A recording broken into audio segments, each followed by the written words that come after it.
आज मी आपल्याशी ज्या विषयावर संवाद साधणार आहे, तो विषय आपल्या सर्वांच्या जिव्हाळ्याचा आहे.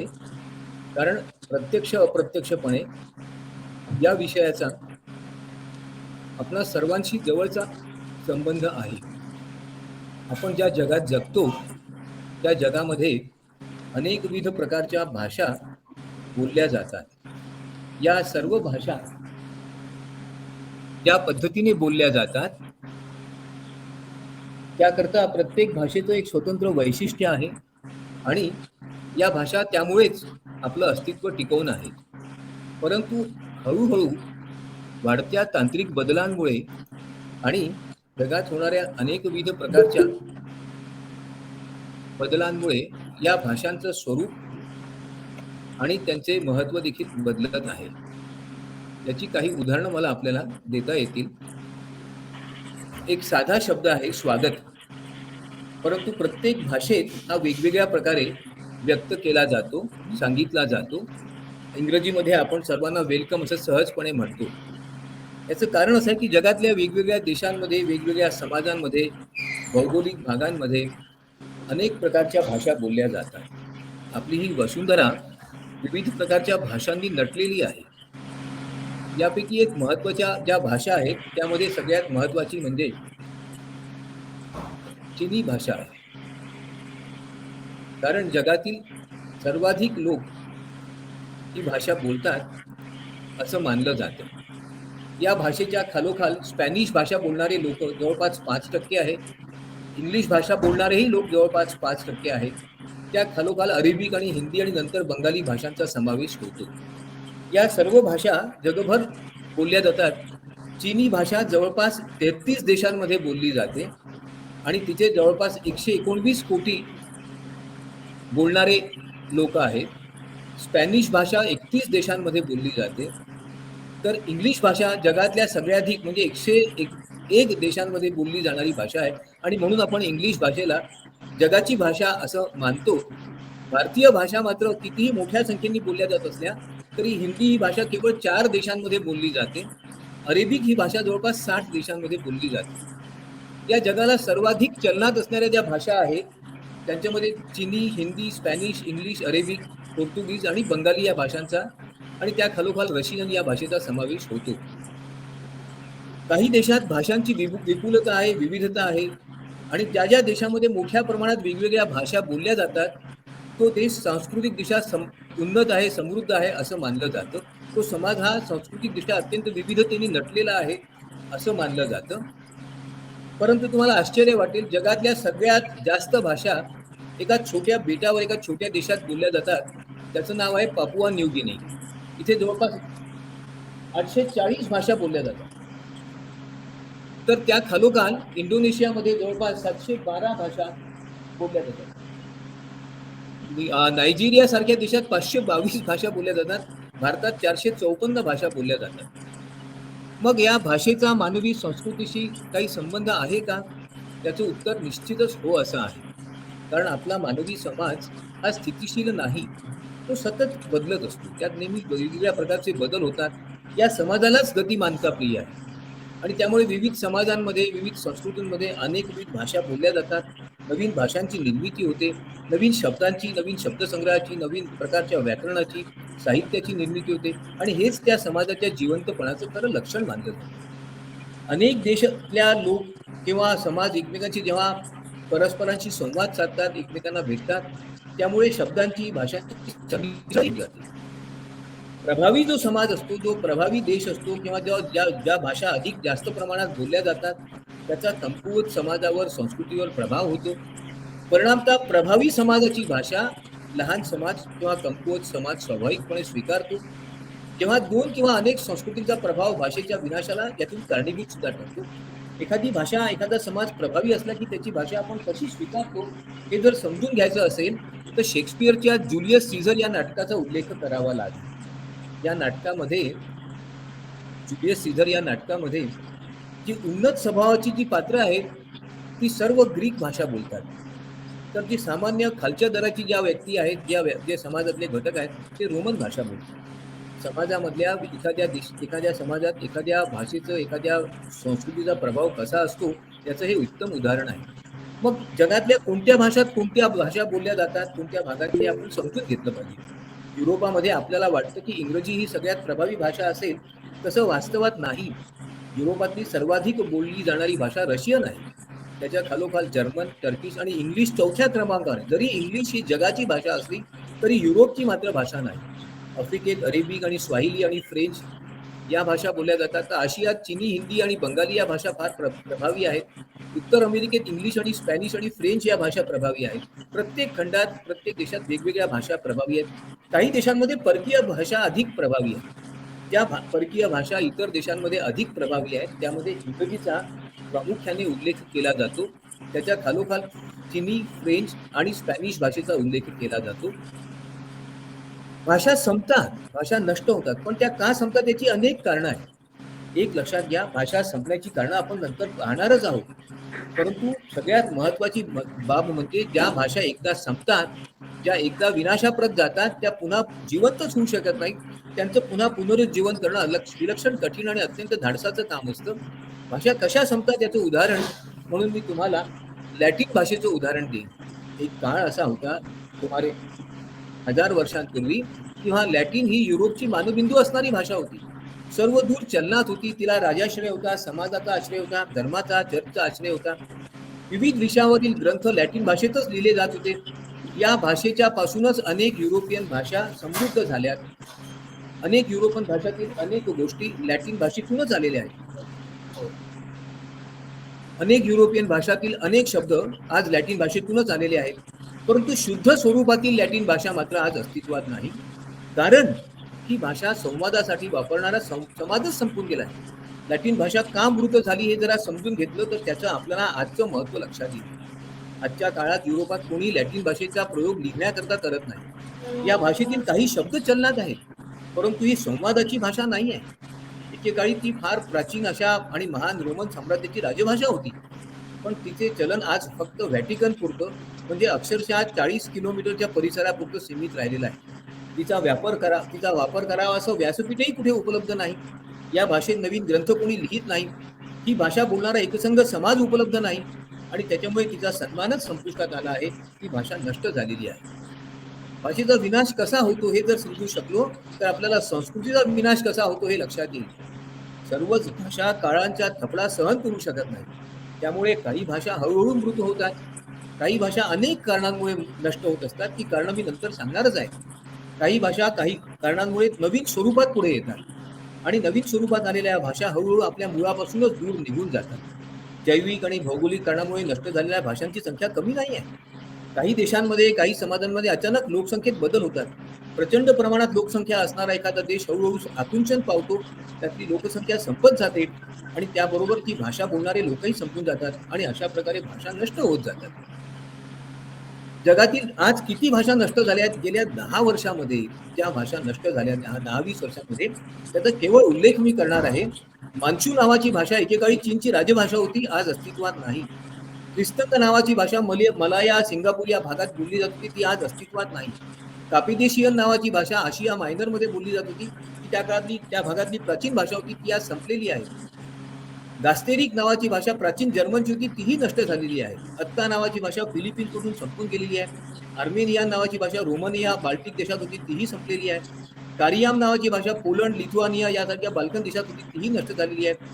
इटाली आणि स्विसमध्ये बोलली जाणारी इस्त्रियोत नावाची भाषा ही संपलेली आहे. आणि ग्रीकमध्ये जो प्रांत फार लोकप्रिय आहे सिसिली, त्यातली सिसिलियन भाषा आज इटलीत कोणीही बोलत नाही. मग या भाषा कशा विनाश होतात याच्याकरता आपल्याला तुर्की भाषेचं उदाहरण खरंच लक्षात घ्यायला पाहिजे. एखाद्या नवीन समाजाचं, नवीन परकीय धोरणाचं, परकीय राजभाषेचं किंवा परकीय संस्कृतीचं आक्रमण होतं. त्या संस्कृतीची महत्ता आपल्याला फार महत्वाची वाटायला लागते, असाधारण वाटायला लागते. मग या संस्कृतीचा प्रभाव आपल्या जीवनशैलीवर, चालीरीतींवर तर होतोच, पण एक अदृश्य प्रभाव होतो. तो एक प्रकारचा संतत होणारा आक्रमणाचाच प्रकार असतो. कारण त्या संस्कृतीची, त्या परकीय देशाची भाषा आपलं शासन स्वीकारतो, समाज स्वीकारतो. समाजाला ती भाषा, नवीन भाषा तत्परतेने स्वीकारायची इच्छा असते, कारण ती भाषा प्रतिष्ठेची असते. तुर्कस्तानमधली तुर्की भाषा याच कारणांमुळे नष्ट झाली. 1930-20 पासून तुर्की लोकांमध्ये एक प्रकारची एक न्यूनगंडाची भावना होती की आपण युरोपातले असून सुद्धा युरोपापेक्षा मागे पडलो आहोत. मग आपल्याला युरोपियन बनण्याकरता काय केलं पाहिजे, तर आपल्याला युरोपियन समाजासारखं वागलं पाहिजे.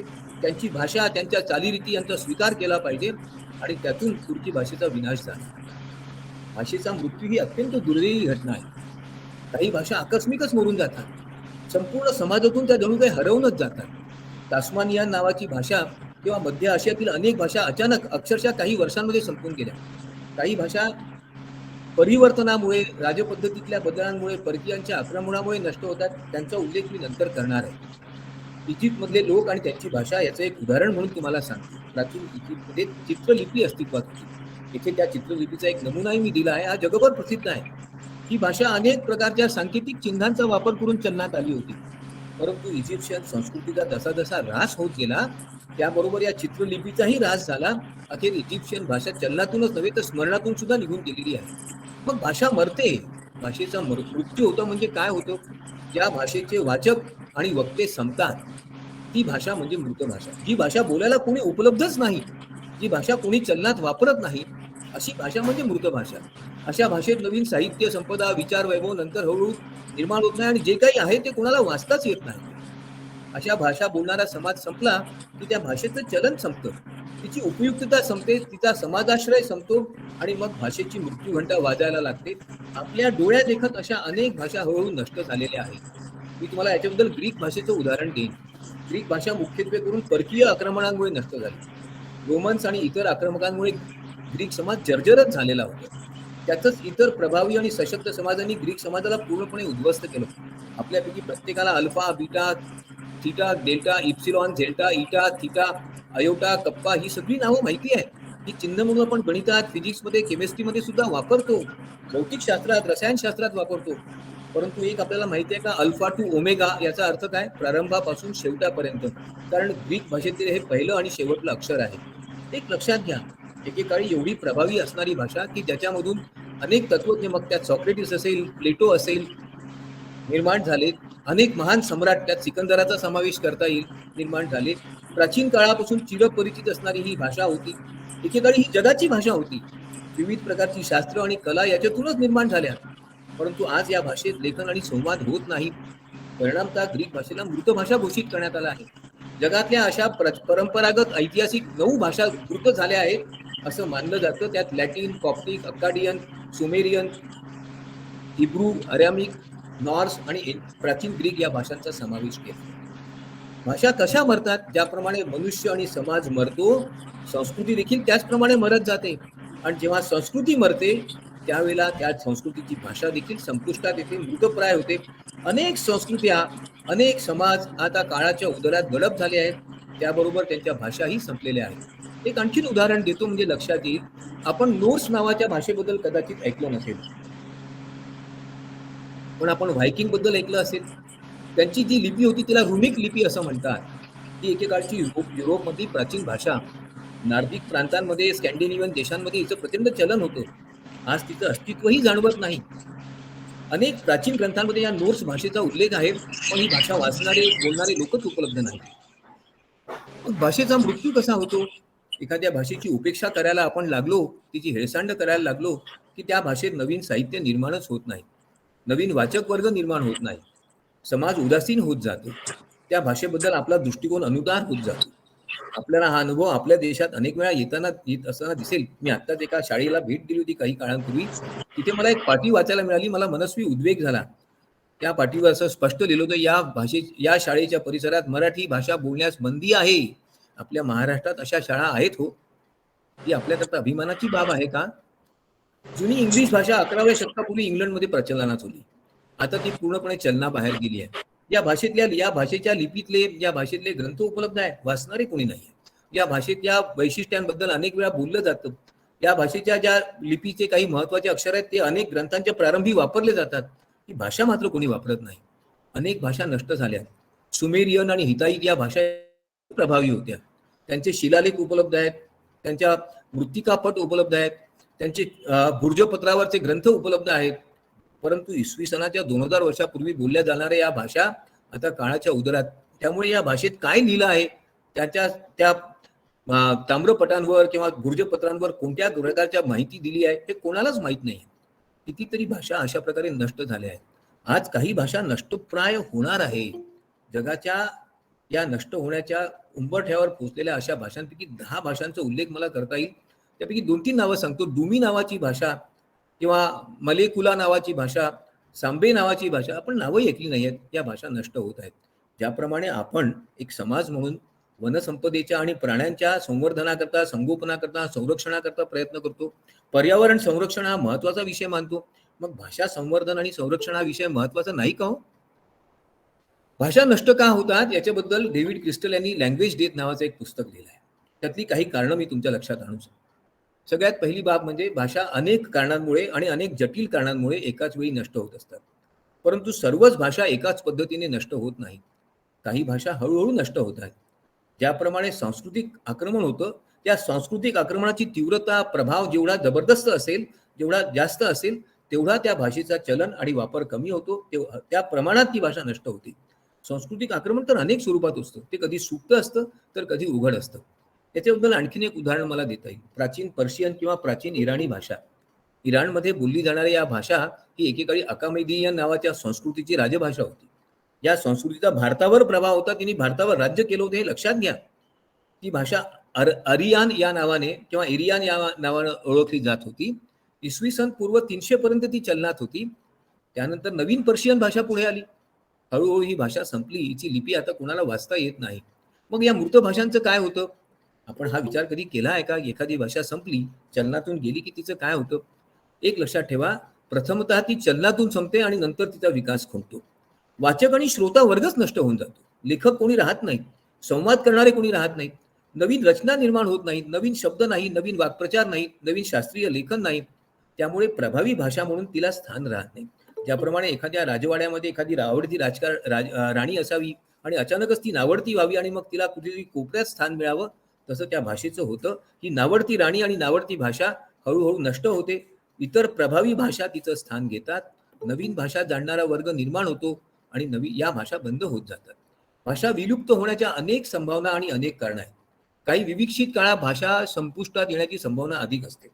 एखाद्या परचक्राचं आक्रमण दीर्घकाळपर्यंत एखाद्या देशावर राहिलं, 500-700 वर्ष एखाद्या देशावर दुसऱ्या देशातल्या लोकांनी, दुसऱ्या संस्कृतीने आक्रमण करून राज्य केलं, तर त्या देशातल्या स्थानिक भाषांचा विकास होत नाही. त्या भाषा ज्या समाजात चलनात असतात, परंतु समाज अचानक त्या भाषांबद्दल तिरस्कार करायला लागतो, तिचा दुस्वास करायला लागतो, तिला टाकून द्यायला लागतो, तिचं चलन आणि उपयोगिता संपुष्टात येते. मग तिला प्रथमतः दुय्यम आणि नंतर तिय्यम स्थान प्राप्त होतं. आपल्याला कदाचित आठवत असेल, माहीत असेल तर सांगतो, महाराष्ट्रातल्या अनेक शाळांमध्ये आज मराठी ही सेकंड लँग्वेज असं अर्थात म्हणजे दुय्यम भाषा आणि काही ठिकाणी तर ती थर्ड लँग्वेज सुद्धा आहे की नाही मला संशयच आहे. मग तिचा सन्मान संपुष्टात येतो. आज जगातल्या 19 भाषा कुटुंबांना अशा प्रकारे तिय्यम स्थान प्राप्त झालं आहे आणि 26 भाषा वर्ग असे आहे की जे संपूर्णतः विलुप्त होण्याच्या कड्यावरच येऊन थांबलेले आहेत. मग भाषा संपुष्टात का येतात? लक्षात ठेवा, भाषा संपुष्टात येतात त्या भाषेबद्दल आत्मीयता संपली की. एखादी भाषा आपली वारशाची भाषा आहे, आपल्या परंपरेची भाषा म्हणून असा अभिमान बाळगणं ही बाब वेगळी आणि ती भाषा येणं ही बाब अत्यंत वेगळी आहे. भाषा समृद्ध करण्याकरता जेव्हा समाजच उत्सुक नसतो, समाजातला धुरीण वर्ग, समाजातला विचार करणारा विचारवंत वर्ग, समाजातला लेखक आणि अभ्यासाने तयार झालेला वर्ग तयार नसतो, त्यावेळेला त्या भाषेचा वैचारिक प्रबोधन होणं संपून जातं. त्या भाषेत नवीन विचार, नवीन ग्रंथ निर्माण होत नाही, नवीन प्रबुद्ध वर्ग निर्माण होत नाही आणि या प्रबुद्ध वर्गाचा त्या भाषेला पाठिंबा नसतो, तेव्हा त्या भाषेला राजाश्रय सुद्धा राहत नाही. मग भाषा संपर्क साधन म्हणून चलनात राहत नाही आणि हळूहळू ती राजभाषा असेल तर ती लोकभाषा आणि लोकभाषेवरून व्यक्तिगत आणि नंतर हळूहळू नष्ट होत जाते. ही भाषा संपण्याची प्रक्रिया अत्यंत संतत स्वरूपाची आहे. तुम्हाला एक माहिती म्हणून सांगतो, आजपर्यंत जगाच्या इतिहासाचा जर आपण विचार केला तर जवळपास 2.5 लाख भाषा आतापर्यंत नष्ट झाल्या आहेत. ही संख्या फार मोठी आहे. यामध्ये लहान आणि केवळ आदिम समाजात बोलणाऱ्या भाषेचा समावेश मी केलेला नाही, तर केवळ प्रख्यात, नामवंत आणि समाजाला ज्ञात असणाऱ्या भाषांचीच संख्या एवढी मोठी आहे. जर याही बोली भाषांचा त्यात समावेश केला तर ही संख्या आपल्याला फारच मोठी वाटेल. मग दरवर्षी किती भाषा संपुष्टात येतात याचा विचार आपण करायला पाहिजे. आजपर्यंत असं मानलं जात आहे की गेल्या शतकापर्यंत भाषा विनाशाचा दर जो होता तो थोडा कमी होता, परंतु 1950 नंतर भाषा विनाशाचा दर विलक्षण वाढलेला आहे. जर याच दराने या भाषा विनाशित नष्ट होत गेल्या तर 21व्या शतकापर्यंत जगातल्या 50% भाषा संपुष्टात येतील आणि लवकरच 90% भाषा नष्ट झालेल्या असतील. याचं कारण असं, एक इंग्रजी वाक्य आहे ते तुम्हाला सांगू इच्छितो. The only language which do not change are dead ones. The only languages which do not change are dead ones. ज्या भाषा मेल्या त्याच फक्त बदलत नाही हो. ज्या भाषा जिवंत आहे त्या बदलत असतात. त्यांच्यात गतिमानता असते, त्यांच्यात नाविन्य असतं, त्यांच्यात कल्पकता असते. भाषांनी ही आपली वैशिष्ट्य हरवली की त्या मृत होतात. आता लवकरच कोणकोणत्या भाषा मरणार आहेत अशाबद्दल युनेस्कोने एक अहवाल प्रकाशित केला. 1991 साली त्यांच्या अंदाजानुसार 2010 पर्यंत या भाषा म्हणजे आतापर्यंत कदाचित संपल्या असाव्या. ब्राझीलमधली अपियाका नावाची भाषा बोलणारे लोक त्या 1991 साली केवळ 18 उरलेले होते.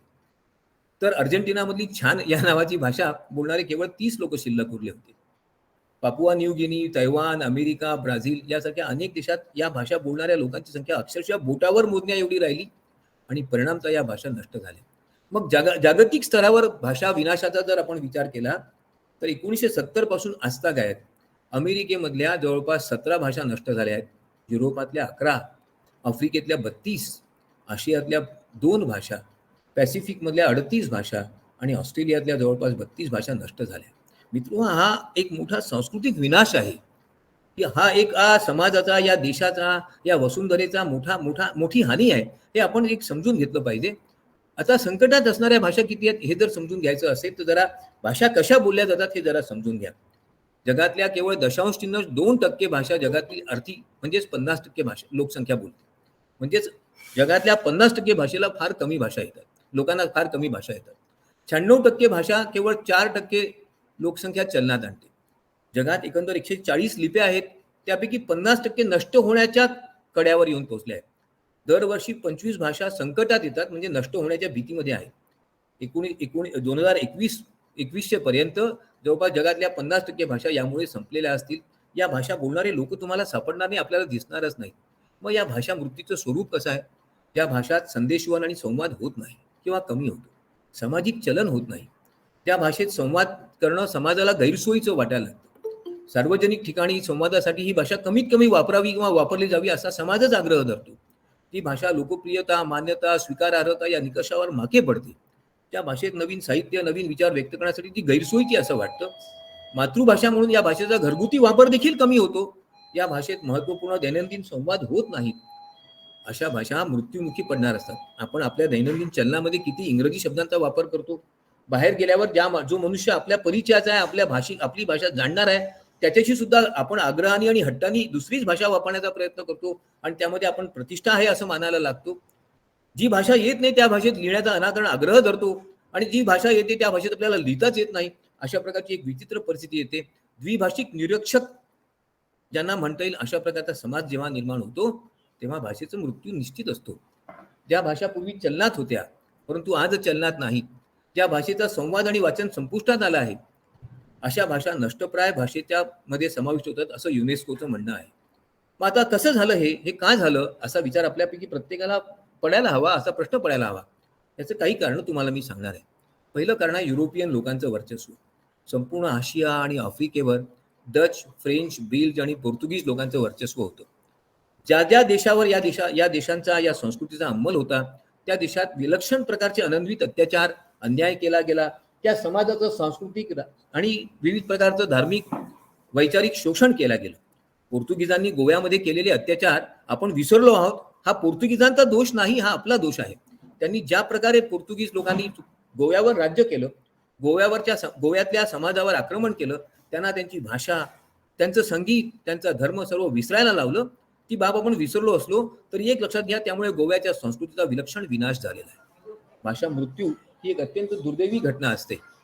संस्कृतीचा विनाश होतो, भाषा समृद्धीचा नाश होतो, समाजाची हानी होते, स्थानिक भाषेतील ज्ञान नष्ट होत जातं, त्या समाजाला असणारं एक स्वतंत्र व्यक्तिमत्व संपून जातं आणि समाजातील विविधताही संपत जाते. या इलेक्ट्रॉनिक युगात भाषा विनाश अत्यंत झपाट्याने होत आहे. आपल्याला भाषा विनाश हा वसाहतवादामुळे होतो असं वाटत असेल तर एक वाक्य लक्षात घ्या. What colonialism does is a cause and identity crisis about one's own culture. एखाद्या समाजाची, संस्कृतीचा, व्यक्तिमत्वाचा विनाश जर कशामुळे होत असेल तर तो वसाहतवादामुळे होतो. आणि जेव्हा व्यक्तिमत्वाचा, समाजाचा विनाश होतो, समाजाची भाषाच बंद होते, समाज मुकाच होत जातो. मग गेल्या शतकात भाषांचा नष्ट होण्याचं प्रमाण कसं आहे ते लक्षात घ्या. अवघ्या 20 वर्षांपूर्वी जगातल्या 3.8% भाषा पूर्णपणे नामशेष झाल्या. 1.6 भाषा टक्के भाषा अत्यंत हलाखीच्या स्थितीत आहेत, 8.5% भाषा दयनीय अवस्थेत आहेत, तर 10% भाषा निश्चितपणे नष्ट होणार आहेत आणि 57% भाषा दोलायमान अवस्थेत म्हणजे हळूहळू नष्टप्राय होण्याच्या मार्गावर लागलेल्या आहेत. मग आधुनिक भाषा विनाशाची प्रक्रिया कशी आहे? आपल्या या आधुनिक समाजात जरी आपण स्वतःला सुसंस्कृत आणि विचारी समजत असलो तरी भाषांचा विनाश मात्र विविध प्रकारे होत आहे.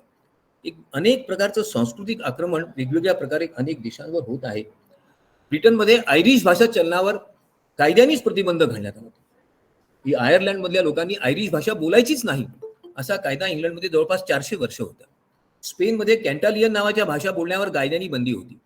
भारतामध्ये इस्लामच्या काळात केवळ पर्शियन भाषा चलनात ठेवण्यावर, राजभाषा म्हणून ठेवण्यावर आग्रह धरला जात होता.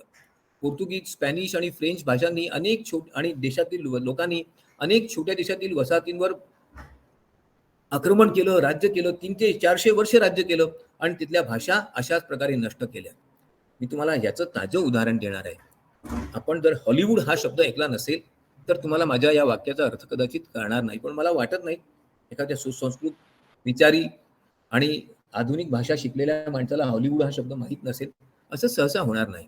आपल्या देशातील चित्रपट, कला, साहित्य, लेखन सर्व कलाकृतींवर आज अमेरिकन विचारसरणीचा प्रभाव आहे. त्यांचे विचार, त्यांची मतं आपण स्वीकारली आहेत, ती आपण श्रेष्ठ म्हणून स्वीकारली आहेत, ही दुर्दैवाची बाब आहे. आपलं काम फक्त अनुवादाचं आहे, भ्रष्ट नक्कल करण्याचं आहे असं आपला एक धारणा झाली आहे. स्वतंत्र विचारावर हॉलिवूडचं हे प्रत्यक्ष, अप्रत्यक्ष आणि सुप्त आक्रमण आहे. ते अत्यंत प्रभावी आणि तीव्र स्वरूपाचं आहे.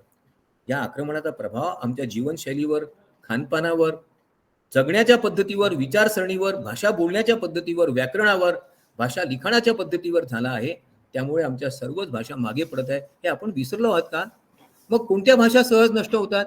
ज्या भाषा अल्पसंख्य समुदाय आणि अत्यंत लहान गटात चलनात असतात अशा भाषा सामान्यपणे नष्ट होतात. ज्या भाषा दुर्गम भागात बोलल्या जातात अशा भाषा सहजपणे नष्ट होतात. याच्याकरता आपण जर पूर्वोत्तर भारताचा विचार केला तर तुम्हाला मी काय म्हणतो हे लक्षात येईल. कितीतरी जमाती आहे, आदिम जमाती आहेत की ज्या वेगवेगळ्या भाषा, वेगवेगळ्या लिपी यांचा स्वीकार त्यांनी केला होता, पण गेल्या 150 वर्षामध्ये त्यांच्या सर्व लिपी आणि भाषा नष्ट झाल्या. छत्तीसगडमधला आदिवासी समाज असेल, ओरिसामधला आदिवासी समाज असेल, त्यांच्या भाषा आता चलनात राहिल्या नाहीत. त्या संपूर्ण समाजाची संस्कृती नष्ट व्हायला आलेली आहे. ज्या भाषा केवळ बोली भाषा असतात, ज्या भाषांना विकासाची प्रेरणा मिळत नाही, ज्या भाषा स्वतंत्र साहित्य निर्माण करत नाही, ज्या भाषांचा इतर भाषांची, इतर संस्कृतीशी संबंधच येत नाही, अशा भाषा नष्ट होत असतात. मग भाषांचा मृत्यू अनेक प्रकारे होतो. काही भाषा आकस्मिक मरतात, काही भाषा परिवर्तनामुळे, सामाजिक सांस्कृतिक परिवर्तनामुळे मरतात, काही भाषांचा संथपणे मृत्यू होतो, गजगतीने मृत्यू होतो. ते कसं ते तुम्हाला मी सांगणार आहे. भाषा मृत होण्याची प्रक्रिया अनेक प्रकारे होत असते. एखादं प्रचंड मोठं युद्ध होतं, त्या युद्धात त्या समाजातले, त्या देशातले हजारो नागरिक, स्थानिक निवासी पूर्णपणे मारले जातात, त्यांची कत्तल होते, नामशेष होतात आणि त्यांच्यावर अशा प्रकारचा एक प्रचंड आघात किंवा प्रहार होतो की ते सर्व काही जणू काही विसरून जायला तयार होतात. याला एक इंग्रजीमध्ये शब्द आहे ॲम्नेशिया, एक प्रकारची विस्मृतीची इच्छा. आणि या विस्मृतीच्या रोगामुळे त्याला आपला इतिहास, आपली संस्कृती, आपला विचार, आपला धर्म हे सगळं विसरावंसं वाटतं. इतकं त्या युद्धांचे भयावह परिणाम होतात. अनेक देशांवर काही देशांनी जेव्हा आक्रमण केलं तेव्हा ते आक्रमण एका दिवसात संपलेलं नाही, तर 300-400 वर्ष चाललं. त्यामुळे त्या प्रचंड आघाताचा परिणाम त्या देशातील भाषा आणि संस्कृती नष्ट होण्यात झाला. प्रचंड नरसंहार, चंगीज खान हे नाव आपण ऐकलं असेल. त्यांनी तर अनेक देश नष्टच करून टाकले. काही छोटे छोटे देश, समाज, तिथले एकूण एक व्यक्ती तिथला समाज नष्ट करावा याचा त्यांनी आग्रह धरला. आपल्याला अलेक्झांडर हा एक महान राजा वाटतो, परंतु जरा लक्षात घ्या, अलेक्झांडरनी जेव्हा इजिप्तमधल्या एका शहरावर आक्रमण केलं तेव्हा त्याला तिथे एक प्रचंड ग्रंथालय दिसलं. तर तो म्हणाला, हे जर माझ्या भाषेत नसेल ते नष्ट करून टाका, जाळून टाका. एका सुलतानाने एका ग्रंथालयाची जेव्हा वाट लावली, त्याला आग लावली, तेव्हा ती आग 6 महिने जळत होती असं म्हटलं जातं. त्या सुलतानाचं त्याच्याबद्दलचं तर्कशास्त्र मोठं अजब होतं. जे आमच्या धर्म संस्कृतीला मान्य आहे ते जर याच्यात असेल तर या साहित्याची गरज काय, आणि जे मान्य नसणार असेल त्याची आम्हाला गरज काय. आपण केवळ नरसंहार करत नाही, आपण विचारांचा संहार करतो, संस्कृतीचा संहार करतो, आणि हा भयंकर मोठा असतो. आर्थिक आक्रमणांमुळे बरेच वेळा काही भाषा संपतात, काही भाषा सांस्कृतिक आक्रमणांमुळे संपतात. जेव्हा एखादा समाज, एखादा देश सोडून परांगदा होतो आणि स्थानांतरित होतो तेव्हाही भाषा, आपल्याला हिब्रू भाषेबद्दल मी सांगणार आहे, पण लक्षात ठेवा, ज्यू लोकांना जेरुसलेम सोडून 2000 वर्ष परांगदा अवस्थेत युरोपात, आशियात, आफ्रिकेत राहावं लागलं. परिणामतः त्यांची भाषा हळूहळू नष्ट होत गेली. सक्तीचं धर्मांतरण केल्यामुळे सुद्धा लोक आपली भाषा, आपला धर्म, आपली संस्कृती विसरतात आणि दुसरी भाषा, दुसरा धर्म आणि दुसरी संस्कृती स्वीकारतात. हे कदाचित आपल्याला काश्मीरवरून माहिती असेल. मी तुम्हाला या आक्रमणाचा भाषेवर काय प्रभाव होतो याच्याकरता अरबी आणि फारसी भाषांबद्दल सांगणार आहे. आपल्या मराठी भाषेमध्ये आपण जेवढे शब्द वापरतो त्यातले खरंच किती मराठी आहेत, मराठी मुळाचे आहेत, याचा विचार आपल्याला करावा लागेल. अरबी भाषेतून पहा, अर्ज, इनाम, हुकूम, मेहनत, जाहीर, मंजूर, शाहीर, साहेब, मालक, मोहताज, नक्कल, जवाब, पैज, मजबूत, शहर, नजर, खर्च, मनोरा, वाद, मदत, बदल हे सगळे अरबी शब्द आहेत. तर खाना, समान, हकीकत, अत्तर, अब्रू, पेशवा, पोशाख, सौदागर, कामगार, गुन्हेगार, फडणवीस, बाम, लेझिम, शाही, गरीब, खानेसुमारी, शाहीर, मोहोर, सरकार, महिना, हप्ता हे सगळे फारसी शब्द आहेत. मग आपल्या भाषेतले शब्द कोणते आहेत हो? मग आपण त्या शब्दांचा तर सोडाच, पण आपल्या आजच्या मराठीतले सुद्धा हेही शब्द वापरायला विसरलो आहोत. भाषेचा विनाश असा असतो. इंग्रजांचे भारतीय भाषांवरील आक्रमण तर फारच महत्वपूर्ण घटना आहे. ते उघड आणि सुप्त स्वरूपात झालं. भारतीय भाषा या नेटिवांच्या भाषा आहेत, त्यामुळे त्या रानटी आहेत, त्या निरुपयोगी आहेत, त्या कालबाह्य आहेत, त्या विज्ञान शिकण्यासाठी उपयुक्त नाही. त्यातलं साहित्य कालबाह्य झालं आहे, ते हलक्या दर्जाचं आहे, केवळ देशी लोकांसाठी आणि देशी लोकांनी सुद्धा टाकून द्यावं या दर्जाचं आहे, जग जाणण्यासाठी ते निरुपयोगी आहे, असा प्रचार इंग्रजांनी 150 वर्ष केला. आम्ही सुद्धा तो तसाच स्वीकारला आणि त्यामुळे आपल्या भाषा नष्ट झाल्या. इथे एक सोबत एका लिपीचं चित्र दाखवलंय. ती लिपी आहे की रांगोळी आहे असा तुम्हाला प्रश्न पडेल, पण ती लिपीच आहे. आज कमकुवत आणि नष्टप्राय झालेल्या भाषा 592 आहेत. पूर्णतः नष्ट झालेल्या भाषा 640, अनेक प्रकारच्या आव्हानांनी ग्रस्त झालेल्या भाषांची संख्या 537 आणि नष्ट होणाऱ्या किंवा नष्टप्राय झाणाऱ्या भाषा 228. अशा प्रकारे 2010चं वर्गीकरण आहे. आणि भाषा विनाश ही जागतिक प्रक्रिया आहे हो. इथनेलॉग या नावाची एक संस्था जागतिक स्तरावर भाषा विनाश आणि भाषा संवर्धन हेच एकमेव काम करते. ही एक स्वतंत्र स्वायत्त संस्था आहे. या संस्थेद्वारे दरवर्षी भाषेचा अभ्यास केला जातो. भाषा विनाशाच्या प्रक्रिया आणि भाषा संवर्धनाच्या कार्याकरता होणारे उपक्रम यांचा अभ्यास केला जातो. या संस्थेने अनेक प्रकारे भाषा विनाशाची प्रक्रिया शोधण्याचा प्रयत्न केला आहे. या संस्थेच्या मते जगातल्या अनेक देशांमध्ये अनेक भाषा आता नष्टप्राय होणार आहेत. त्याचा आलेख इथे मी दिलेला आहे. अमेरिकेत जवळपास 82 भाषा अशा आहेत की ज्या आदिम समाजाच्या आणि त्या नष्ट होणार आहेत. ब्राझीलमध्ये 45, ऑस्ट्रेलियात 42, भारतात 41, इंडोनेशियात 32, कॅनडात 30 आणि चीनमध्ये 25 भाषा नष्ट होण्याची शक्यता असं म्हटलं जातं. जगातल्या प्रत्येक खंडात, प्रत्येक देशात भाषा विनाशाची ही प्रक्रिया अत्यंत जोमाने सुरू आहे. ज्या भाषा विनाशाच्या कड्यावर येऊन पोहोचल्या अशा भाषा आणि अशा भागाला हॉटस्पॉट, अत्यंत महत्वाचा भाषा विनाशाचा केंद्रबिंदू असं म्हटलं जातं. मग भाषेवरील हे आक्रमण वसाहतवादातून होतो, परचक्रातून होतो, आर्थिक दास्यातून होतो, राजकीय दास्यातून होतो. आणखीन एक कारण तुम्हाला सांगतो, ते मात्र महत्वाचं आहे. उपभोगवादी संस्कृतीची निर्मिती ज्या देशात समाजात निर्माण होते त्या देशातील लोक स्वतःचं व्यक्तिमत्व स्वतःच विसरायला स्वेच्छेने तयार होतात. सांस्कृतिक औदासीन्य निर्माण होतं, शैक्षणिक अनास्था निर्माण होते. एक अनुभव माझा जो आहे तो तुम्हाला सांगू इच्छितो. बरेच वेळा असा अनुभव येतो की ज्या विद्यार्थ्यांना सामान्य इंग्रजी भाषा येत नाही ते आग्रहाने मला इंग्रजी भाषेतच लिखाण करायचं असा हट्ट धरतात. याच्या पाठीमागचं कारण फक्त सांस्कृतिक औदासीन्य आणि शैक्षणिक अनास्था एवढंच सांगता येईल. आपल्याला मराठी भाषेच्या बद्दल अभिमान असेल तर मला एक साधी गोष्ट तुम्हाला सांगावयाची आहे. मराठी भाषेचे आद्य कोशकार हे देखील मराठी नाहीत, तर ते जेम्स थॉमस मोल्सवर्थ हे आहेत. ब्रिटिश ईस्ट इंडिया कंपनीत सेवा करणाऱ्या या माणसांनी तिथेच मराठीचं अध्ययन केलं. मराठी शब्दसंग्रह तयार करून त्याचा इंग्रजी अर्थ देणारा उपक्रम सुरू केला 1818 मध्ये. ईस्ट इंडिया कंपनीने त्याला मोठं आर्थिक पाठबळ दिलं, त्यामुळे 1825 मध्ये हा उपक्रम यशस्वी झाला. आजता गायत आपण मोल्सवर्थ यांचा शब्दसंग्रह वापरत आहोत, शब्दकोश वापरत आहोत.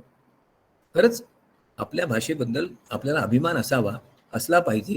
तर आपण काय योगदान देतो याचा विचार आपण करतो का? भाषा आणि तिची विनाश दिला तर फारच महत्वाची आहे.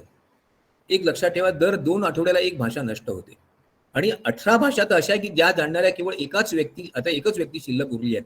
जर ती व्यक्ती मृत पावली, नष्ट झाली तर त्याबरोबर ती भाषा देखील अनंताकडेच प्रवासाला जाणार आहे.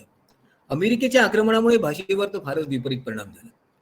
आमच्यापाशी नवीन ज्ञान आहे, आमची जीवन पद्धती सर्वश्रेष्ठ आहे. अमेरिकन जीवनशैली, अमेरिकन जीवन स्वप्न, हॉलिवूड या सर्वांचं आकर्षण प्रत्येक भारतीयाला आहे आणि ते इतकं जबरदस्त आणि इतकं प्रभावी आहे की त्यामुळे आपल्या कार्यपद्धती, आपली विचारसरणी, चालीरीती, शब्दरचना या सर्वांवर अमेरिकेचा प्रभाव जाणवतो. आपण याच्यातून आपली संस्कृती आणि विचारशैली तर गमवत नाही ना, हा विचार एकदा करायला पाहिजे. भाषा मूर्तीचं स्वरूप कसं आहे? जेव्हा लोक एकमेकात मातृभाषेत संवाद साधणं टाळतात, मातृभाषेत बोलणं कमीपणाचं मानायला लागतं. आपण फोनवर, दूरध्वनीवर बोलताना इतरांशी समाजामध्ये व्यासपीठावरून बोलताना अकारण किती इंग्रजी शब्दांचा वापर करतो याचा कधी विचार तर करा. शासकीय आणि सार्वजनिक स्थानी केवळ दुसऱ्या भाषेत संवाद करणेच गौरवाचं मानलं जातं. दैनंदिन चलनात जे शब्द आपल्या मातृभाषेतले आहेत, सहज आहेत, त्यांच्याऐवजी आपण परकीय भाषांचाच आणि परकीय भाषेतील शब्दांचाच अकारण वापर करतो. नवीन तांत्रिक आणि परभाषी शब्द आपण निर्माण करायला तयारच होत नाही, उत्सुक होत नाही. उलट जसे तसे ते स्वीकारण्याचा प्रयत्न करतो. त्यावेळी भाषा मृत्यू होत असते. भाषेचा आकस्मिक विनाश मुख्यत्वे करून संकटात सापडलेल्या समाजांमध्ये होतो. ज्या समाजात मोठा दुष्काळ पडला असेल, प्रचंड रोगराईमुळे त्या समाजाची अवस्था दयनीय झाली असेल, किंवा अंतर्गत बंडाळीमुळे, गृहयुद्धामुळे तो समाज विस्कळीत झाला असेल, तिथे भाषेचा आकस्मिक मृत्यू होत असतो. जगात भाषा कुठे नष्ट होत आहेत? काही देश या भाषा विनाशाच्या प्रक्रियेत फारच आघाडीवर आहेत. विशेषतः आशियन आणि आफ्रिकन देशांचा विनाश या भाषा विनाश या मुख्यत्वे त्यांनी ज्या प्रकारे परकीय समाजाचं आणि चालीरीतींचं अनुकरण केलंय त्यामुळे होत आहे, लक्षात घ्या. मी याच्याबद्दल तुम्हाला एक वेगळंच उदाहरण देणार आहे. जपानचा 1854 साली अमेरिकेने पराभव केला आणि जपानी लोकांना असं वाटायला लागलं की हा आपला फार मोठा पराभव आहे. आपण आता अमेरिकेला तोंड कसं देणार? अमेरिकेच्या या आक्रमणाचं स्वरूप जपानमधल्या राजांनी आणि समाजातल्या धुरीणांनी ओळखलं. त्यांनी ठरवलं की काही झालं तरी आपण पुन्हा अशा प्रकारच्या आक्रमणात पराभूत व्हायचं नाही. त्यानंतर तो समाज पुन्हा वरती आला. त्यासाठी त्यांनी आधुनिक तंत्रज्ञान स्वीकारलं. परंतु हे संपूर्ण तत्वज्ञान आपल्याच भाषेत कशा प्रकारे निर्माण करता येईल यावर जपानी समाजाने भर दिला. नवीन ज्ञान मिळविण्यासाठी आपल्या भाषेला संपविणं आवश्यक नाही, तर ते ज्ञान आपल्या भाषेत निर्माण करणं आवश्यक आहे, हा विचार जपानी समाजाने स्वीकारला. आजही अत्यंत प्रतिष्ठित आणि प्रथित असणारा पाश्चिमात्य वेशभूषा करणारा जपानी व्यक्ती सुद्धा आपल्या घरी गेल्यावर जपानी भाषेतच संवाद करतो. मग भाषा चैतन्य म्हणजे काय? ज्या भाषा जिवंत आहेत, ज्या भाषामधून नवीन शब्द निर्मिती, साहित्य निर्मिती होते, त्यांना चैतन्यपूर्ण भाषा असं म्हणतात. या भाषेमध्ये नवीन साहित्य निर्माण करण्यावर भर दिला जातो. नवीन कल्पना, नवीन शास्त्रीय लेखनाला प्रोत्साहन दिलं जातं. त्या भाषेचा वाचक वर्ग सतत वाढत असतो आणि त्या भाषेला समाज मान्यता असते. त्याच्याकरता युनेस्को या एका आंतरराष्ट्रीय संस्थेद्वारे भाषा संवर्धनाचे अनेक प्रयोग आणि प्रयत्न केले जातात. जगात बोलल्या जाणाऱ्या विविध भाषा समाजात स्वीकारल्या जाव्यात, त्या नष्ट होऊ नये त्याच्याकरता त्यांचं वर्गीकरण करणं, त्यांचं स्वरूप ठरविणं, त्यांचं संगोपन करणं, त्यासाठी जनजागृती करणं, नवीन उपक्रम चालविणं, असे अनेक उपक्रम युनेस्कोद्वारे चालविले जातात. परंतु भाषा अशाच प्रकारे फक्त संवर्धन भाषेचं होत नाही. व्यक्तिगत स्तरावर, सामाजिक स्तरावर आणि संस्थागत स्तरावर अनेक प्रकारचे प्रयोगांची आणि प्रयत्नांची आवश्यकता असते. मी तुम्हाला एक उदाहरण देणार आहे. आपण कदाचित सर रिचर्ड बर्टन हे नाव ऐकलं असेल. त्यांच्यावर मराठीमध्ये एक खूप सुंदर पुस्तक श्री बाळ सामंत यांनी लिहिलेलं आहे, शापित यक्ष नावाचं. श्री बर्टन यांचं वैशिष्ट्य तुम्हाला मी सांगतो. श्री बर्टन हे जेव्हा मुंबईला ईस्ट इंडिया कंपनीत कामाला आले, त्यानंतर ते पायी चालत कराचीपर्यंत गेले. या दरम्यान त्यांनी गुजराती आणि सिंधी भाषा आत्मसात केली.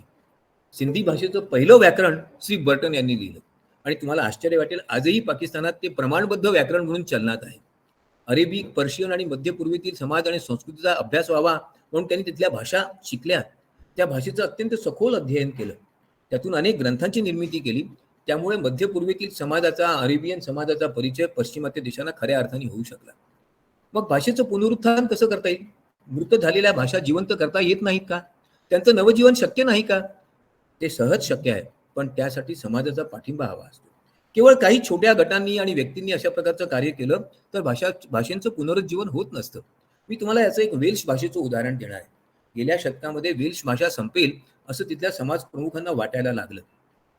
परंतु अत्यंत जाणीवपूर्वक आणि सतत प्रयत्न करून तेथील समाज धुरीणांनी वेल्श भाषा तिथल्या प्रत्येक व्यक्तीला, वेल्श बोलणाऱ्या प्रत्येक व्यक्तीला आलीच पाहिजे, ती शाळेपासून त्यांनी शिकली पाहिजे आणि त्याकरता इतर अनेक संस्थांनी सुद्धा पुढाकार घेतला पाहिजे. कुटुंबामध्ये, सार्वजनिक कार्यक्रमांमध्ये, शाळेमधून आपण आपलीच भाषा बोलावी असा आग्रह धरण्यात आला. आज वेल्श भाषा पुन्हा संपन्न झालेली आहे. मग भाषा जिवंत ठेवण्याकरता अनेक आव्हानांना आपल्याला तोंड द्यावं लागतं. ज्या भाषांचं ज्ञान आपल्याला अल्पस्वल्प स्वरूपात आहे, त्या भाषा जर जिवंत ठेवायच्या असतील तर समाजालाच पुढाकार घ्यावा लागतो. भाषेविषयी आत्मीयता निर्माण करावी लागते. भाषा बोलणारा वर्ग संकुचित होऊ नये, भाषेचं चलन कमी होऊ नये, याच्याकरता सामाजिक स्तरावर, संस्थागत स्तरावर जेवढे प्रयत्न होतील, जेवढे नवीन आणि कल्पक उपक्रम राबविले जातील, नवीन वाचक वर्ग निर्माण केला जाईल, त्या प्रमाणातच ती भाषा जिवंत राहू शकते. मग आता जरा भारताकडे बघूया आपण. भारतामध्ये अनेक सांस्कृतिक बदल झालेत. याचा भाषेवर आणि भाषा समृद्धीवर विपरीत परिणाम देखील झाला. 1813 मध्ये ख्रिश्चन मिशनरी संस्थांना पूर्ण स्वातंत्र्य देण्यात आले. यातून धर्म आणि सांस्कृतिक आक्रमणाचे त्यांना स्वातंत्र्यच मिळाले. इंग्रजी ही भारताची राजभाषा झाली. तिने संस्कृत आणि पर्शियन या भाषांना झाकून टाकले. याच्याबद्दल मेकॉले यांनी लिहिलेल्या अहवालातले एक वाक्य, त्यांचंच वाक्य तुम्हाला मी सांगू इच्छितो. A single shelf of good English library is worth the whole of native literature of India. भारतातील संपूर्ण परंपरागत साहित्याची किंमत एका इंग्रजी ग्रंथालयातल्या एका अलमारीतल्या छोट्या जागे एवढी होईल. अशा प्रकारे त्यांनी भारतीय भाषांची आणि भारतीय साहित्याची उपेक्षा केली. भारतातल्या तत्कालीन आणि त्यानंतरच्या विचारवंत समाजांना हे वाक्य फारच पटलं आणि त्यांनी त्याचा स्वीकार आणि अनुकरण करायला सुरुवात केली. इंग्रजी येणारा विद्वान, इंग्रजी ही वागणीची भाषा आहे. ज्यांना इंग्रजी येत नाही ते विद्वान असूच शकत नाही, ते कुशल कामगार, कुशल तंत्रज्ञ होऊ शकत नाहीत. अशा प्रकारचा चुकीचा विचार आपण स्वीकारला. श्री शशी थरूर यांनी इनग्लोरियस एम्पायर यामध्ये एक स्वतंत्र प्रकरणच इंग्रजी भाषेचं आक्रमण यावर लिहिलेलं आहे. आपल्यापैकी अनेकांना ते वाचता येईल आणि त्यामुळे तुम्हाला समजू शकेल की कशा प्रकारचं सांस्कृतिक आक्रमण इंग्रजांनी केलं. Colonialism and its form of knowledge या पुस्तकात तर इंग्रजांच्या राज्याचा भारताच्या संपन्नतेवर आणि ज्ञानसाधनेवर किती विपरीत परिणाम झाला, ज्याच्यावर जवळपास 5 प्रकरणं लिहिल्या गेली आहेत. मग मृत भाषेचं पुनरुज्जीवन का केलं पाहिजे? तर आपला तो सांस्कृतिक वारसा आहे, आपलं ते सांस्कृतिक वैभव आहे, सामाजिक वारसा आहे. ज्ञान इतरांना द्यायचं असेल त्या समाजातलं, त्या संस्कृतीतलं, तर आपल्याला भाषेचं पुनरुज्जीवन केलंच पाहिजे. पण यामध्ये अनेक अडथळे आहेत. चलनातून संपलेल्या भाषा समाज पुन्हा एकदा नव्याने स्वीकारायला तयार नसतो.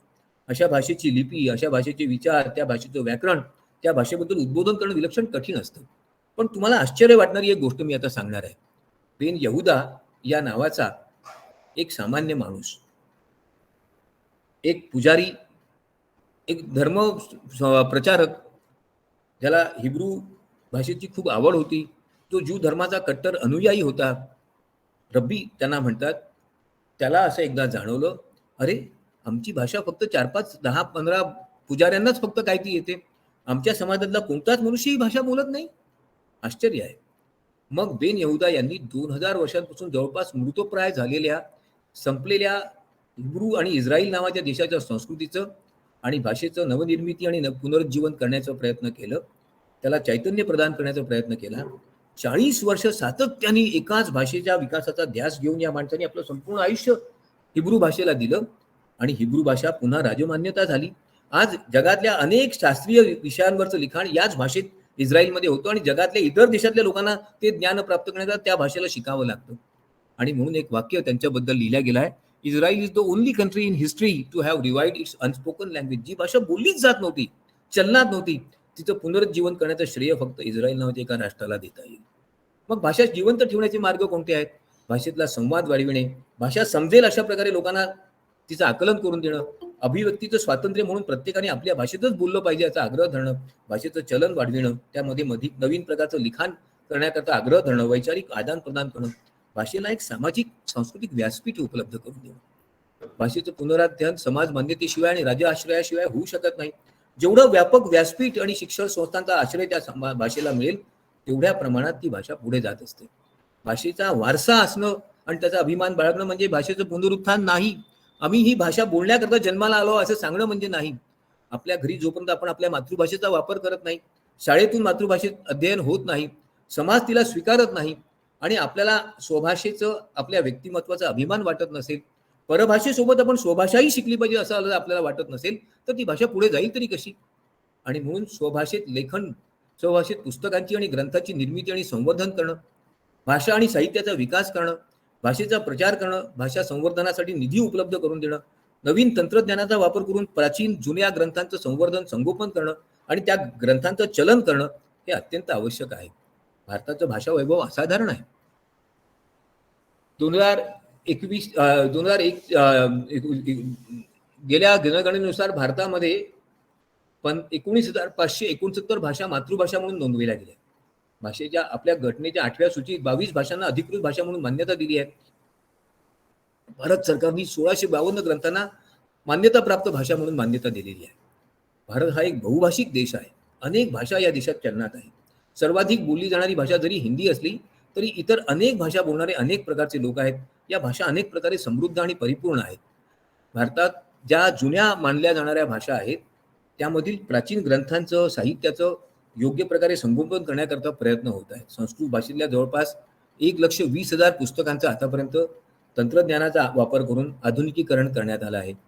तर हिंदीमधल्या जवळपास 1,59,60,000 ग्रंथांचं अशा प्रकारे संगोपन करण्यात आलेलं आहे. तिबेटमधून अनेक ग्रंथ भारतात आणण्यात आले. मी याच्याबद्दल एका थोर पुरुषाचा उल्लेख अत्यंत आदराने करू इच्छितो, श्री राहुल सांकृत्यायन. श्री राहुल सांकृत्यायन यांनी तिबेटवरून हजारो पुस्तकं अक्षरशः गधे आणि खेचरांवर लादून भारतात आणली. परिश्रमपूर्वक त्यांनी त्याचा अनुवाद करण्याचा, त्यांचं संगोपन करण्याचा प्रयत्न केला. किती मोठा वारसा त्यांनी या समाजाला, या देशाला दिला. त्यांचे उपकार हा देश कधी विसरू शकणार नाही. भारतीय भाषांची जर जागतिक भाषांशी आपण तुलना केली तर हिंदी ही जवळपास इंग्रजी जेवढे लोक बोलतात तेवढेच लोक बोलणारे हिंदी भाषिक लोक आहेत. तर अरेबिक भाषा जेवढी लोक जगातले बोलतात तेवढेच बोलणारे बंगाली भाषा बोलणारे भारतीय लोक आहेत. यावरून या भाषांचं श्रेष्ठत्व लक्षात यायला पाहिजे. अरुणाचल हा भारतातला असा एक प्रांत आहे ज्यामध्ये 90 वेगवेगळ्या भाषा बोलल्या जातात. छोटासा प्रांत आहे. आसाममध्ये 55 वेगवेगळ्या भाषा बोलल्या जातात. तर इतर प्रांतांमध्ये देखील अनेक भाषा बोलल्या जातात. भारत एक समृद्ध असणारा, संस्कृती समृद्ध असणारा, भाषा वैभव असणारा देश आहे. अंदमानमध्ये जवळपास आज 11 भाषा अशा आहेत की ज्या मृतप्राय होणार आहेत. मणिपूरमधल्या 7 भाषा नष्ट होण्याच्या कडेवर येऊन पोहोचल्या. हिमाचलमधल्या 4, ओरिसामधल्या 3 आणि कर्नाटकमधल्या 2. मग या भाषा संपाव्यात असं आपल्याला वाटतं का? असं जर वाटत नसेल तर आपण जरा वेगळा विचार करायला हरकत आहे का? भारतीय भाषांची विनाश लीला तर आपण समजूनच घेतली पाहिजे. जगभर भाषांचा विनाश होत आहे, पण भारतात त्याचे अधिक प्रभावी परिणाम आपल्याला जाणवत आहे. कारण भारतातल्या अनेक भाषा आता आपलं अस्तित्वच हरवत आहे. कारण त्या भाषा बोलणारे, त्या भाषांचा सन्मान करणारे, त्या भाषा चलनात ठेवणारे लोकच उपलब्ध नाही आहेत. या भाषा चलन आणि संवर्धन या निकषावर फारच मागे पडत आहे. चार्ल्स बर्लिड्स या नावाच्या एका लेखकाने एक पुस्तक दिलं, मिस्ट्रीज फ्रॉम फॉरगॉटन वर्ल्ड्स. त्यामध्ये त्यांनी हरवलेल्या संस्कृती आणि त्यांच्या भाषांचा शोध घेण्याचा प्रयत्न केला. प्रत्येकाने वाचावं असं हे पुस्तक आहे. भारतातील काही भाषा जवळपास येत्या दशकामध्येच पूर्णपणे नष्ट होणार आहेत. त्यात अरुणाचलमधल्या 29, आसाममधल्या 20, मणिपूरमधल्या 18, नागालँडमधल्या 17 आणि हिमाचलमधल्या 16 भाषा राहतील असा अंदाज आहे. 2021 पर्यंत किंवा 2031 पर्यंत या भाषा संपतील. ह्या भाषा बोलणारे लोकच राहणार नाहीत. या संस्कृतीची किती मोठी हानी आहे हे जरा समजून घ्या. नवीन तंत्रज्ञानामुळे, लोकांच्या अनास्थेमुळे, लोकाश्रयाच्या अभावामुळे आणि उदासीनतेमुळे अनेक छोट्या मोठ्या भाषा अस्तित्वाच्या संकटाशी झुंजत आहेत. आता एका भाषेचा उल्लेख करतो म्हणजे तुमच्या लक्षात येईल, ती म्हणजे संस्कृत. सर्व भारतीय भाषांची जननी म्हणून संस्कृत भाषेकडे पाहिलं जातं. हिंदू, जैन, बौद्ध धर्माच्या अनेक ग्रंथांची निर्मिती या भाषेतच झालेली आहे. अनेक शास्त्रांची, तत्वज्ञानपर ग्रंथांची निर्मिती या भाषेत झालेली आहे. परंतु या भाषेच्या प्रचाराकरता कार्य करणाऱ्या संस्था अगदी बोटावर मोजण्या एवढ्या आहेत. राष्ट्रीय संस्कृत संस्थान आणि संस्कृत भारती. भारतात संस्कृत भाषा आता शाळांमधून तर हद्दपारच झालेली आहे. महाविद्यालय आणि विद्यापीठांनी या भाषेकडे जवळपास पाठ फिरवली आहे. विद्यार्थी संख्या अत्यंत झपाट्याने कमी होत आहे. त्यामुळे एकेकाळची अत्यंत समृद्ध भाषा वैभव असणारी आणि परिपूर्ण व्याकरण असणारी, प्रचंड शब्दसंग्रह असणारी ही भाषा, गणितीय सूत्रांचा वापर करून व्याकरण निर्माण करणारी भाषा, जी संगणकाकरता सुद्धा उपयुक्त आहे, नष्ट होण्याच्या टोकावर येऊन पोहोचली आहे. खरं पाहिलं तर संस्कृती जगातल्या सर्व विद्वानांनी गौरवलेली भाषा आहे. ज्ञान आणि विज्ञानाचा अत्यंत उत्तम संग्रह असणारी, असाधारण भाषा सौष्ठव असणारी, साहित्य, कायदा, तत्वज्ञान, गणित आणि अनेक विज्ञानचा संग्रह असणारी भाषा नष्ट व्हावी असं आपल्याला वाटतं? चुकूनही असं वाटू नये. आधुनिक वैद्यकशास्त्र असेल, इतर अनेक शास्त्रांची मूलतत्व असतील, संगीत, नाटक, ललित कला, स्थापत्य, रचनाशास्त्र, ज्योतिष्य, ज्योतिर्गणित यासारख्या अनेक शास्त्रांची निर्मिती याच भाषेतून झाली आहे. हा किती मोठा आपला वैभवाचा वारसा आहे हो. परंतु तुम्हाला खोटं वाटेल, आज संस्कृत भाषेचा प्रचार भारताच्या बाहेर जेवढा होत आहे तेवढा भारतात होत नाही. डब्लिन येथील, आयर्लंडमधली डब्लिन या शहरात प्रोफेसर रुद्गर क्रोटेनहर्स्ट नावाचे जे प्राध्यापक आहेत त्यांना गेल्या वर्षी पद्म पुरस्काराने सन्मानित केलं, कारण त्यांनी आयर्लंडमध्ये संस्कृत भाषेचा प्रचार करण्याकरता प्रयत्न केला. तर आपल्या शेजारी असणाऱ्या थायलंडमध्ये कुसुम रक्षामणी आणि डॉक्टर चिरपत प्रपंदविद्या या दोघांनी तर संस्कृत भाषेचं विद्यापीठच स्थापन केलं. गेली 40 वर्ष ते संस्कृत भाषेचा प्रचार थायलंडमध्ये करत आहे. त्यांनाही पद्म पुरस्कार देण्यात आला आहे. अजून एक नवलाची गोष्ट सांगतो. बंगलोरमध्ये मैसूरमध्ये सुधर्म या नावाचं एक वर्तमानपत्र गेली 50 वर्ष चालू आहे. ते संस्कृत भाषेत आहे.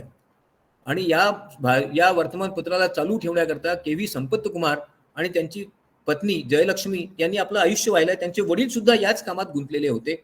त्यांनाही आता पद्म पुरस्कार देऊन सन्मानित करण्यात आलाय. डॉक्टर विश्वमूर्ती शास्त्री या गृहस्थांनी संस्कृत भाषेचं साहित्य आणि प्रचारासाठी आपलं संपूर्ण आयुष्य खर्ची घातलं. अनेक ग्रंथांची निर्मिती केली. संस्कृत भाषेचा विकास करण्यात त्यांचं काम फारच श्रेष्ठ दर्जाचे आहे. त्यांना पद्मभूषण ही पदवी देण्यात आली आहे.